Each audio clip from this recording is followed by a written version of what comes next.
Hi guys, how are you doing today? Are you ready for new stories? Let's go to the first one. Enjoy the stories, guys, and don't forget to like and subscribe. And of course, don't forget to leave a comment. I had my kids very young, 19 and 21. Their dad bounced shortly after the second was born, and since that time has not paid a dime in child support. My kids are now 17 and 19. I chased him for 18 years, and he used every trick in the book to dodge me, claiming he wasn't working, that he couldn't work, that his employer, his aunt and uncle, changed their policy on garnishments, etc., etc., etc.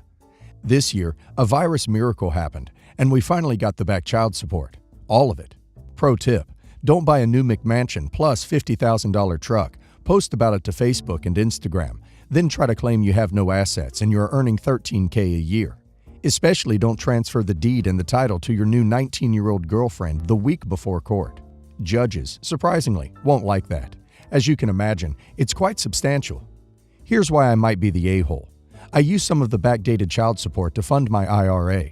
Raising 2 kids and going to college and a paralegal program, with no help, left me unable to save any money while they were younger. Once I got in a position to save money, I had to start saving for their college funds. So that is where any savings went. Before this year, I had less than $2K in my IRA. I put the bulk of the child support funds in a trust for my kids to use for education, buying a home, or medical expenses. And they both now have enough in their college fund to get through college debt-free if they go to state school, work, and live with roommates, or a private school with scholarships. Due to funding my retirement, I'm finally able, after working 60-hour-plus weeks since I was 19, to take a year off. Before anyone asks, yes, I talked to my spouse about it, and we sat down and financially worked it out, and we were able to afford for me to take a year off. I'm a small-time influencer, and I plan to really throw myself into that this year to see what I can do. My family was asking my plans for the new year, and I told them I plan to take a year off. They asked how I can afford to do that. Nosy. I explained that I got unexpected savings from backdated child support. Some of them have been calling me the a-hole for not using those funds for my kids. My cousin even said I was stealing from my own children. We ended the Zoom chat after that, but it's sticking in my mind. Am I the a-hole? Not the a-hole. This is a debt the father had with you. You used your own money to cover his and your part of the kid's expenses. He's giving you back what you've already spent. Had he paid in time, you would have been able to set the extra money you spend into your savings or retirement plan. Tell everyone to back off. Not the a-hole. The money is yours to raise the kids. You used entirely your own money to do that. At no point would it be appropriate to, gift the kids their child support. His account with you was in the negative. Now it's not. But you pulled the same type of dumb mistake as him. Don't tell people when you've come into money, dude. I'm taking a year off is always going to draw a how from the crowd and saying it's child support back payments.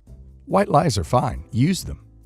Not the a-hole. That money was meant to support your kids growing up. You did that alone and paid for his half of the responsibility. He's essentially paying you back. It's your money. Enjoy it. I, 48 female, have a son named Mark, 29 male, who is engaged to Clara, 27 female. Clara used to be very lovely, and they have been together for almost 10 years.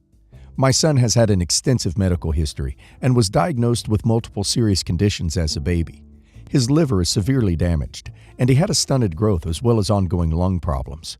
No one else in our family has ever had these illnesses as far as I'm aware.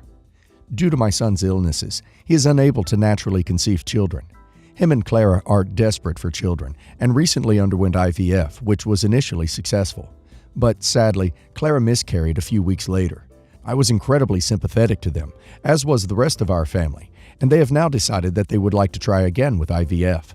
The problem has arisen with that they have been given an IVF slot for November, and Mark approached me to ask if I can help pay for it.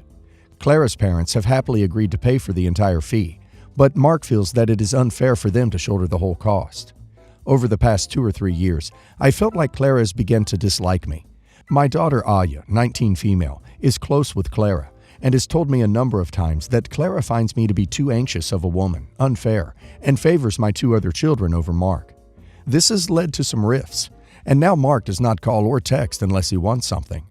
The reason that I do not feel like I want to pay for their IVF treatment is that it won't stop Clara from disliking me, and it won't change the fact that my son hardly messages me unless he would like something. I haven't seen him in person in over a year, and he lives 20 minutes away. I've tried to plan things, but he backs out at the last minute. I can barely afford to give them about £300 towards their treatment. And my son's father, we are no longer together. I had Mark and my other son James with him, and my daughter with my current husband. Feels like I should be more willing to pay. My husband is on my side and feels that they do not deserve my money. Am I the a-hole for not giving them any help towards it? They've had 3 holidays already this year, but I know that the November slot was pretty last minute, so maybe they don't have the money right now. I feel so guilty as he is my son at the end of the day, and Clara's parents can cover the cost for their daughter, but I can't for my boy. Thanks. Not the a-hole. Your son has a lot of nerve. He wants to enjoy the privilege of a loving family, but not the work required to be a part of it. You reap what you sow. Not the a-hole. If they cannot afford IVF, how can they afford the cost to raise children? I sympathize with their situation, but this is on them. Also, one thing that I think you are kind of the a-hole for is it looks like your wanting to help is tied to their feelings towards you. That is a form of emotional or financial blackmail. Don't help if that's what you want, but don't have it tied to their feelings towards you.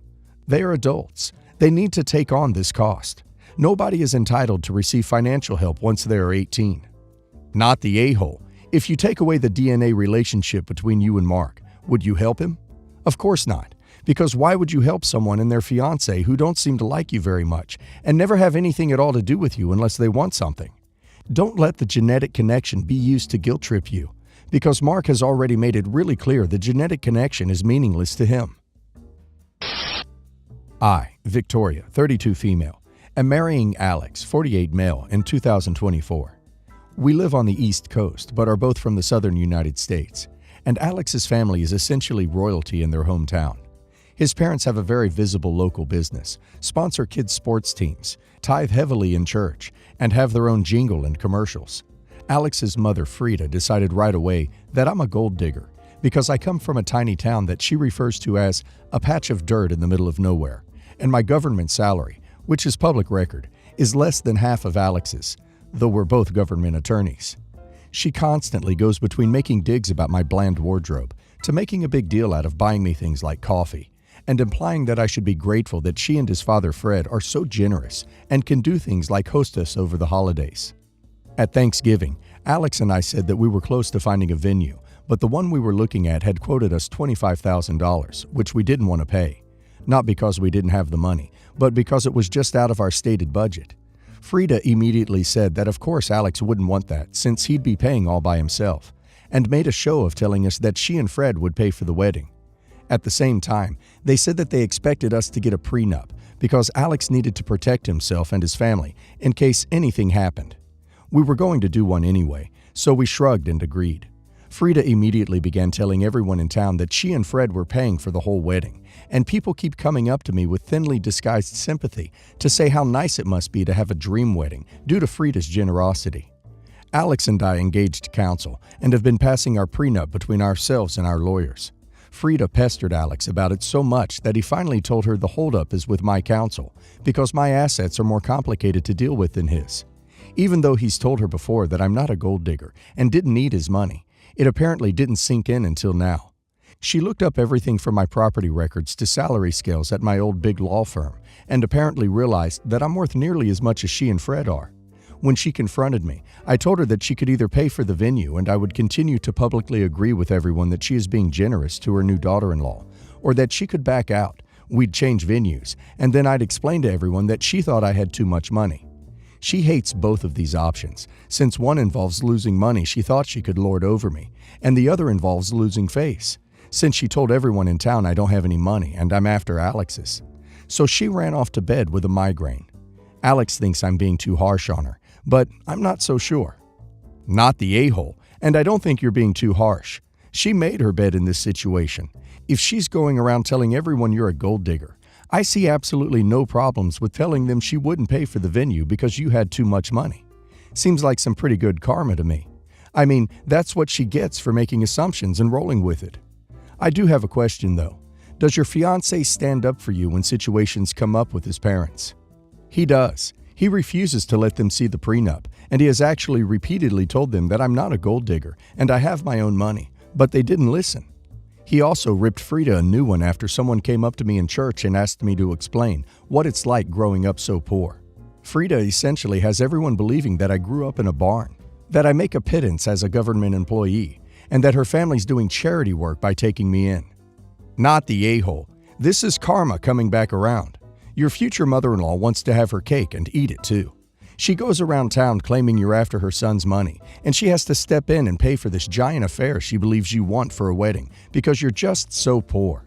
When she found out that you don't need her money, or your future husband's money for that matter, she suddenly changed her tune, especially when she was told either hold up your end of the deal and you get to stay claiming you're being so generous, or don't, and I'll be sharing the truth that you offered when you wrongly assumed I couldn't afford it, when I really just didn't want to pay for that venue, and now I've backed off the offer. She can run and hide and be mad, but she's going to keep trying to come up with ways to shame you for not being good enough to match her precious baby boy. Keep up the petty revenge. It's funny to everyone watching it happen. My mom and I, 17 female, have never had a good relationship. She was 20 when she had me, with a guy she slept with who she didn't like, which chased away the guy she did like because he didn't want to be with someone who had a kid. So I was born, and Mom had negative feelings for me. We lived with my grandparents most of my childhood. When I was about 6, Mom started to take more of an interest because I think the idea of having a little girl to dress up and do makeovers with was fun to her. But I was never into makeup or clothes. I'm not the girl she wanted me to be, and Mom lost interest after I refused to go around wearing these sparkly dresses she'd find for me. When I was 13, we moved out of my grandparents and into a place together. 6 months later, her now husband moved in. 2 years later, she was pregnant and had a baby girl who is now 8 months old, and she's expecting again. Mom has been so happy and has been such a different mother to her baby, and she's even excited to be having a boy now. A few weeks ago, she wanted me to babysit so she and her husband could have a date night. I told her I was busy. She told me I could be unbusy and help out in the family. I told her that wasn't going to happen. She said to see it as bonding time with my sister. I told her I didn't need any bonding time, and I was going out, so she better find someone else. She threatened to punish me. I asked her how.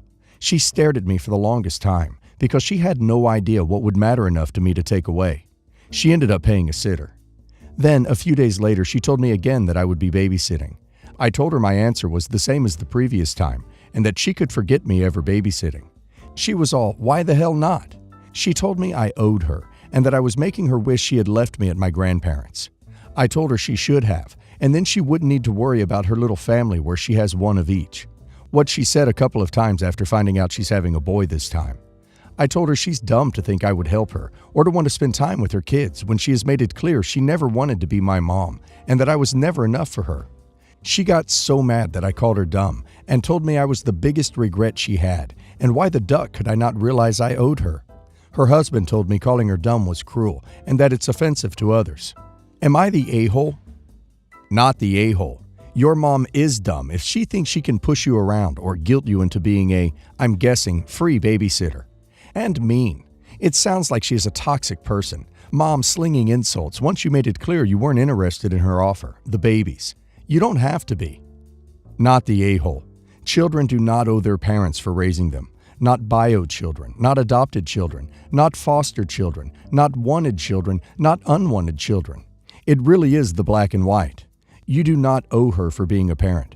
But she did owe you love and affection, which she failed to provide. Honestly, you already know she regrets you. You owe her nothing. She wasn't even that young to have a child, to be honest. If she was 16, I'd understand her. But at 20, she should have been able to step up. I'd ask your grandparents if you could live with them and leave her to her new family.